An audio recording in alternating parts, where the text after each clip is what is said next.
तो दोस्तों नमस्कार, मैं हूं अनिल और क्रिकेट की एक नई वीडियो में आपका स्वागत है। तो दोस्तों भारत और इंग्लैंड के बीच 5 मैचों की टेस्ट सीरीज का 5वां और आखिरी टेस्ट मुकाबला लंदन के ओवल में जारी है। यह मुकाबला भी इस सीरीज के अन्य मुकाबलों की तरह 5वें दिन में जा चुका है। इंग्लैंड को जीत के लिए 35 रन की दरकार है, जबकि भारत को 4 विकेट गिराने हैं। जेमी ओवर्टन और जेमी स्मिथ नाबाद हैं। इसके बाद गस एटिंगसन भी बल्लेबाजी कर सकते हैं। इंग्लैंड की टीम सीरीज में 2-1 से आगे है और अगर टीम में मुकाबला जीतने में कामयाब रहती है तो मैच के साथ साथ सीरीज पर भी कब्जा जमाएगी। भारत के पास इस सीरीज को जीतने के कई मौके आए, लेकिन अहम मौके पर चूक ने मैच को पलट दिया और अगर टीम इंडिया सीरीज गंवाती है तो खासतौर पर मोहम्मद सिराज पर प्रभाव पड़ेगा। वो उन 2 मुश्किल मौकों को भुनाने में नाकाम रहे जो मैच को पलट सकता था। लॉर्ड्स के बाद अब ओवल में भी कुछ ऐसा ही हुआ है। तो चलिए बात करते हैं उस बारे में कि मोहम्मद सिराज पर क्यों गिरेगी गाज, क्यों होंगे कसूरवार भारत की सीरीज हार पर। आइए बात करते हैं, इसलिए वीडियो के अंत तक बने रहें और अगर आप चैनल पर नए हैं सब्सक्राइब करने के बाद ऑल पर क्लिक करें, क्योंकि यहाँ पर आपको भारतीय क्रिकेट से जुड़ी हुई तमाम जानकारी मिलती है। दोस्तों दरअसल ओवल में इंग्लैंड को 374 रन का लक्ष्य मिला। इसके जवाब में एक वक्त टीम ने 106 रन पर 3 विकेट गंवा दिए थे। हैरी ब्रुक और जो रूट क्रीज पर थे। इंग्लैंड की दूसरी पारी के 35वें ओवर में प्रसिद्ध कृष्णा गेंदबाजी के लिए आए। पहली ही गेंद उन्होंने शॉर्ट लेंथ पर फेंकी। इस पर बड़े शॉट के प्रयास में ब्रुक ने इसे हवा में खेला। गेंद उनके बल्ले का किनारा लेकर लॉन्ग लेग पर गई। वहां पर मोहम्मद सिराज बाउंड्री लाइन पर खड़े थे। उन्होंने कैच लिया, लेकिन उनका दायां पैर कैच के बाद बाउंड्री लाइन से टकरा गया। मोहम्मद सिराज खुद को ठीक से बैलेंस नहीं कर पाए। गेंद छक्के के लिए गई।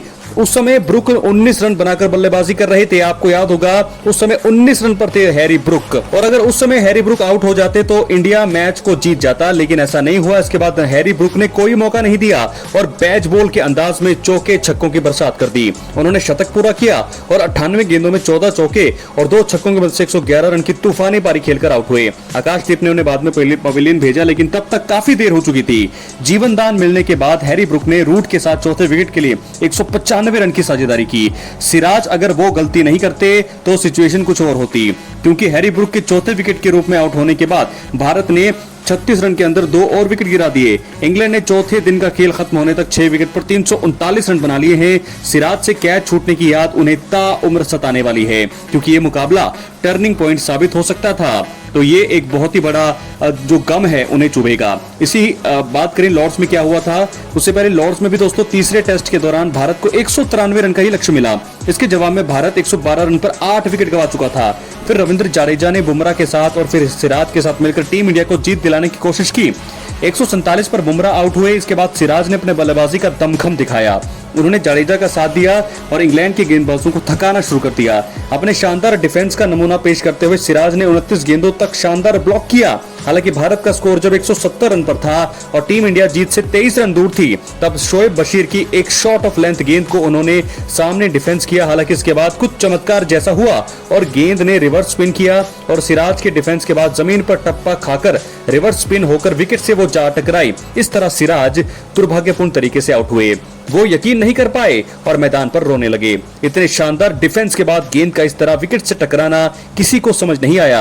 हालांकि भारतीय टीम को वो टेस्ट भी 22 रन से गंवाना पड़ा। तो दोस्तों हालांकि बतौर गेंदबाज सिराज का इस सीरीज में प्रदर्शन अच्छा रहा है। वो सीरीज के लीडिंग विकेट टेकर हैं और उन्होंने 5 मैचों में अब तक 20 विकेट ले लिए हैं। इस दौरान उनका गेंदबाजी औसत 36 का रहा है।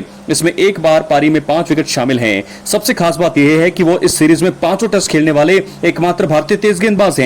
इसके अलावा इंग्लैंड की ओर से ऐसा क्रिस वोक्स ने किया। तो दोस्तों अगर इंडिया जो है इस मुकाबले को हारती है, सीरीज अगर गंवाती है, तो सबसे बड़ा यहाँ पर इफेक्ट पड़ेगा मोहम्मद सिराज पर। तो दोस्तों लॉर्ड्स में इस करीबी हार की वजह से भारत सीरीज में 2-1 से पीछे है और अब टीम पर सीरीज हारने का खतरा मंडरा रहा है। WTC के लिहाज से ये सीरीज बहुत जरूरी है और ये भारतीय टीम की इस चक्र में पहली टेस्ट सीरीज है और उसमें हार से टीम इंडिया को बहुत ही बड़ा नुकसान होगा। अब मुझे लगता है कि 35 रन यहाँ इंग्लैंड को चाहिए जीत के लिए, भारत को चाहिए 4 विकेट। बहुत ही मुश्किल है दोस्तों, क्योंकि 35 रन तो एक खिलाड़ी है उनका, वो अकेला ही बना सकता है, क्योंकि आज दिन पूरी तरीके से विकेट सूखा होगा। कल शाम को अगर मुकाबला हो जाता तो भारतीय टीम उस मुकाबले को जीत सकती थी, लेकिन आज मुझे ऐसा लगता है कि इंग्लैंड सीरीज जीत जाएगा। और अगर सीरीज हारा भारत तो सिराज को ताउम्र सताएंगे ये 2 पल। लॉर्ड्स में 22 रन से जब टीम इंडिया दूर थी तो सिराज के बैट से वहां पर विकेट गिरा। रविंद्र जडेजा उस मुकाबले को जिता सकते थे, लेकिन सिराज की वो गलती उन्हें हमेशा सताएगी। और साथ के साथ ये जो मुकाबला था 19 रन पर हैरी ब्रुक थे और वो कैच कर लेते, अगर बैलेंस को बैलेंस कर लेते तो मैच इस समय इंडिया के पास में होता और ये 2 मैच जीत जाती इंडिया तो सीरीज भी जीत जाती, लेकिन अब मुझे लगता है कि ऐसा नहीं होगा। मुझे लगता है कि इंग्लैंड जीत जाएगा सीरीज और सारी की सारा ठीकरा फोड़ेगा मोहम्मद सिराज पर। क्या है आपकी राय? अपनी राय कमेंट बॉक्स में जरूर दें। बहुत बहुत धन्यवाद।